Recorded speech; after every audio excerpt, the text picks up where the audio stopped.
Hello guys, and thanks for joining me. I hope all is well. Today I would like to talk to you about conflicts, different types of conflicts, and most importantly, how we can manage these conflicts and avoid having them in our life. All the conflicts I would divide to two large groups. The external conflicts, those are the conflicts between two or more people. It can go all the way up to conflict between different countries. And the second group would be the internal conflicts. These are the conflicts within the person. So I'll start with the external conflicts.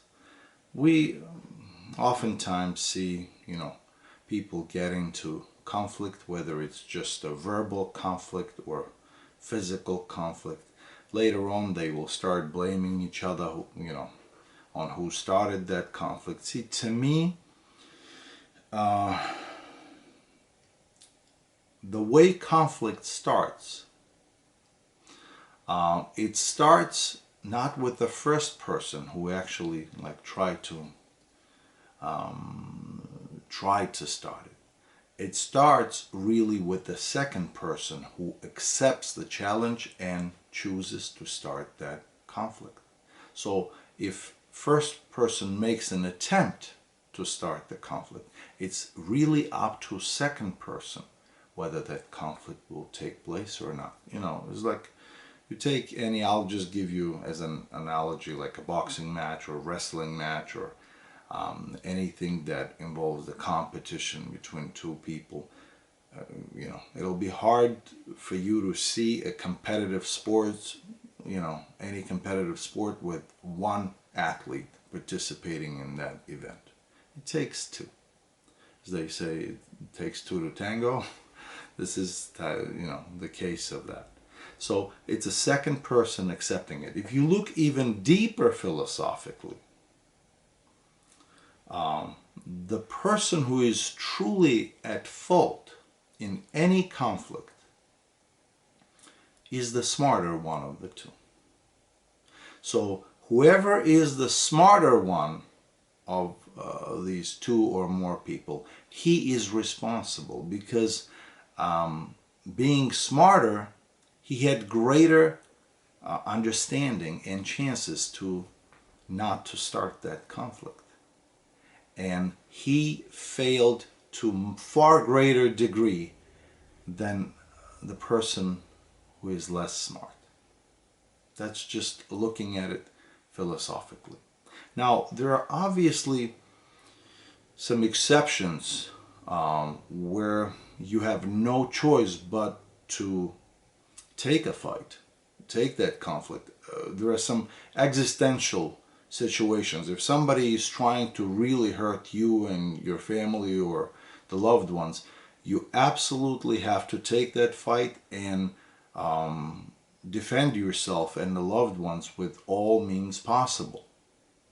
But these situations usually don't happen very often. It's usually cases, non-existential cases where you can completely avoid it by not paying attention. I'll give you an example. Like, imagine you're walking on the street and out of nowhere comes the dog and starts barking at you. For whatever reason. Dog didn't like something about you. So it starts barking. Now, you're not going to get down on your force and start barking back or even, or worse than that, make an attempt to bite the dog or something, right? You won't do it. You will be like, hey, it's just dog barking. So what's the difference?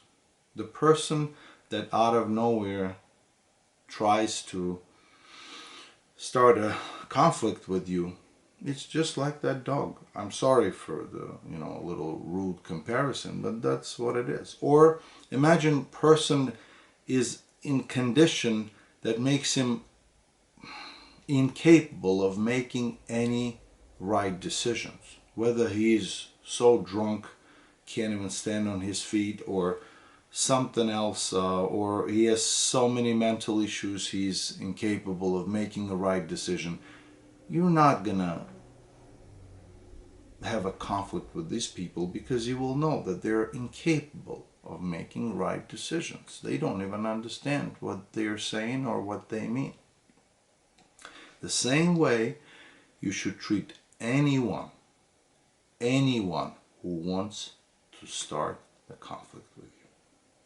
Remember these couple of examples, and hopefully it'll help you not to fight with anybody ever in your life, because it's not worth it. Conflict brings a lot of negative into our lives, and if you can avoid it, then kudos to you. That's the best way to do it. Now, the second group that I want to talk to you about are the internal conflicts. These are conflicts within the person. And to solve that, I would like to share with you old Native American story. A lot of you probably know it by now, but the ones that don't, hopefully will appreciate it the way I do. So in the Native American village, the Native American grandfather is talking to his grandson, and he tells them that, grandson, there are two wolves that live within each person, the good wolf and the bad wolf. And the good wolf represents the good within you, and the bad wolf represents the evil within you, and they constantly fight. Every day, every hour, every second, they fight. And grandson asks his grandfather, Grandpa, so which one of them wins?